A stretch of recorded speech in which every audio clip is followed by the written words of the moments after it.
Hey guys, I'm Teldo, and in this video I'm going to show you a guide to my rifle Power Engineer. And I really like this build, and I played it a lot last beta weekend because it was something new and I really enjoyed it. But the main reason why I played it so much is because the Shield 4 was bugged, and that's the reason why most condition builds lacked a little bit of CC. And in the end of this video I will link to some commentated matches of this build. The video will be structured like this. First I will talk about your role in a typical 5v5 tournament game. Then I will talk about the pros and cons of this build, what makes it strong, what's weak about it. And then I will explain which traits I took and why I took them. And in the end I will show you a few gameplay scenes, and I will explain how I burst, and I will also show you a few tricks with this build. Your role is going to be the bursty roamer. That just means that you will move around a lot between the points and you will just support where help is needed. You will burst one target down as fast as possible, and once your people are fine again you will just leave and try to support somewhere else. And now I will talk about the pros and cons of this build, and I will start with the strengths.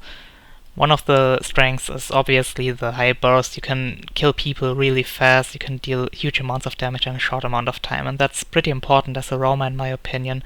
You also have pretty good single target CC, and that helps you to prevent people from stomping your teammates, and you also have pretty good node control with it, which is also pretty good. And another thing that is really needed as a roamer is the high mobility.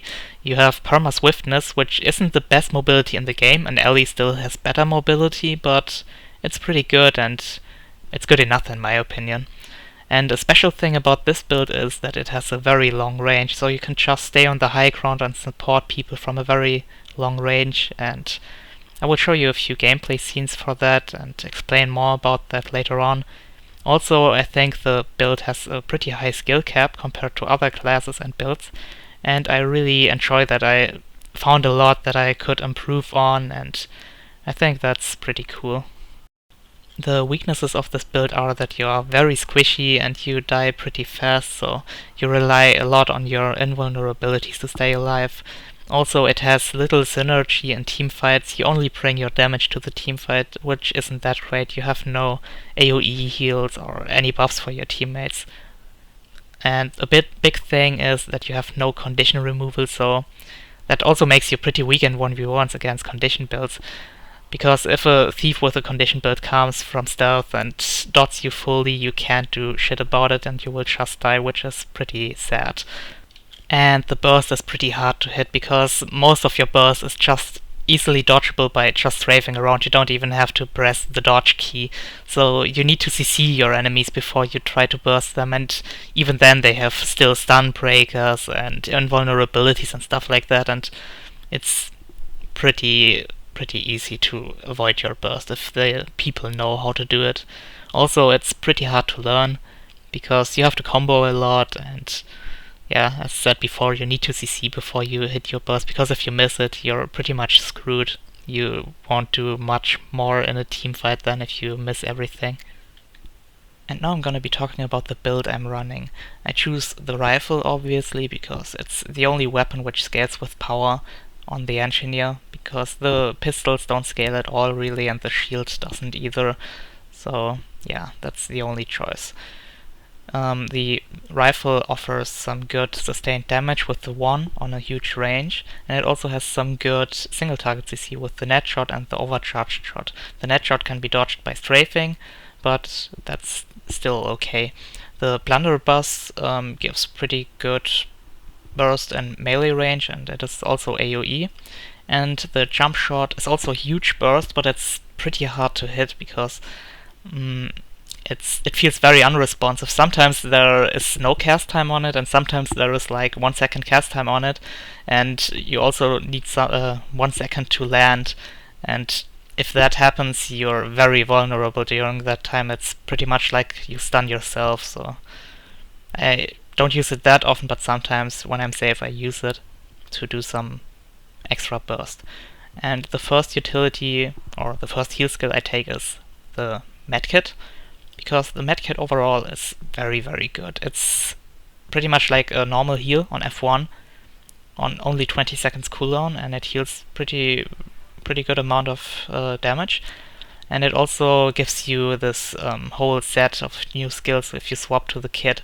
You can drop 3 bandages, which give a little bit of extra healing, and you can dispel 1 condition. And the 5 is really great. It gives you 10 seconds fury and swiftness, and that's 20% extra crit chance in a fight. So I really like the medkit. And for the first utility skill, I take the utility goggles, because they are the only reliable stunbreaker an engineer can take. Elixir S and Elixir R both have a short cast time on them, which I don't like at all. And rocket boots knock yourself back and stun yourself for a short amount of time, and I really don't like that. And the reason why I want a reliable stunbreaker is because I can knock back people with my overcharge shot, but it also knocks myself back. But with the stunbreaker, I can break that stun on myself immediately, and I can continue shooting the enemy, which is pretty good. And the second utility skill I take is the toolkit. I don't take it because of the toolkit skills themselves, because of the tool belt ability, the throw range. It only has 20 seconds cooldown, it pierces enemies, and it can hit twice, on the way to the enemy and on the way back. And this is some huge burst you can get. And it's also pretty good AoE damage. It's pretty hard to hit because people can just strafe and dodge it. So you need to see your enemy before, but it's really good. The toolkit skills themselves are pretty decent. The 1 and 3 are crap. I don't use them at all, to be honest. But the 2 is pretty good, because if you get chased, you can just throw some nails on the ground and run away and cripple your enemies. With the 4 you have a 2 seconds invulnerability, which really helps a lot with this build, because you're pretty squishy, so you rely on invulnerabilities to survive. And the 5 can pull enemies to you. It's a little bit of extra single target CC, it helps at node control, and it also helps to revive or prevent enemies from stomping your teammates. And the last skill is another stunbreaker I take. I either take Elixir S or Elixir R. They are both pretty good. Elixir S makes yourself immune for 4 seconds, and you really need those invulnerabilities because, as said before, you're pretty squishy. And the tool belt ability from Elixir S is also pretty good. It gives yourself either stability or stealth, and with the stability you can knock people back without getting knocked back yourself. And with stealth, you can run next to your enemy and repair a good burst much more easily. And Elixir R is a stunbreaker as well, with a shorter cooldown. And you can use the toss Elixir R to res teammates or res yourself, or even remove conditions. And that can really help, so I like both elixirs on this build. And the last ability is Supply Crate, because it's pretty much the only reliable and good elite you can take, in my opinion. Moving on to the gear, I take the Sigil of Air for the rifle, because it scales with power and it deals insane amounts of damage. It's just the best sigil, in my opinion, for a power build. And for the runes I take 6 of Divinity, because they give 10 to all stats and good crit damage. It's overall really good for power builds. That gives everything you need. And the amulet, I can only take the Berserker's amulet with this build, to be honest, because you need high crit chance and also good power, and only the Berserker's amulet provides this. And obviously I also take the Berserker's jewel. And together with that you get 52% chance of crit, which is quite a lot.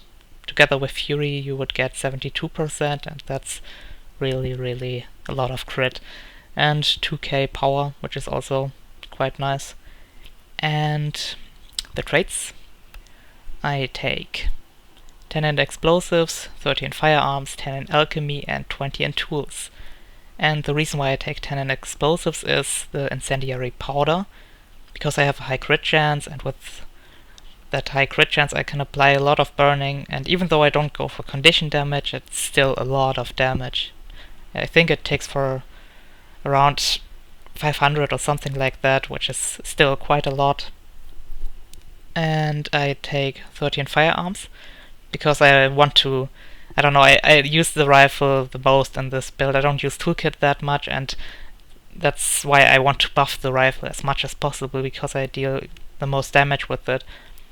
So I take improved range for the first rate, which helps a lot with this build and makes this build special in my opinion, and I will show you later why.